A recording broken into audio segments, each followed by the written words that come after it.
नीति वचन अध्याय 5 व्यभिचार के विरुद्ध चेतावनी। हे मेरे पुत्र, मेरी बुद्धि की बातें पर ध्यान दो, मेरी समझ की ओर कान लगा, जिससे तेरा विवेक सुरक्षित बना रहे और तू ज्ञान के वचनों को थामे रहे।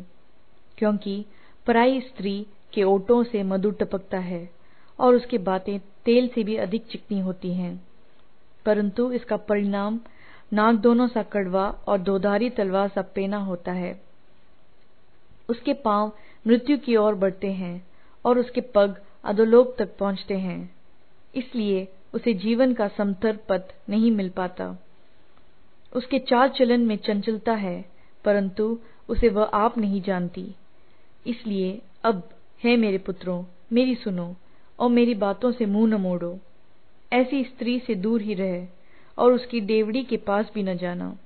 कहीं ऐसा न हो कि तू अपने यशोरों के हाथ और अपने जीवन क्रूर जन के वश में कर दे, या पराये तेरी कमाई से अपना पेट भरें और परदेशी मनुष्य तेरे परिश्रम का फल अपने घर में रखें, और तू अपने अंतिम समय में, जबकि तेरा शरीर क्षीण हो जाए, तब यह कहकर हाय मारने लगे, मैंने शिक्षा से कैसा बैर किया और डांटने वाले का कैसा तिरस्कार किया।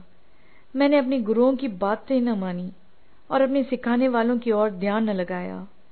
मैं सभा और मंडली के बीच में प्राय सब बुराइयों में जा पड़ा।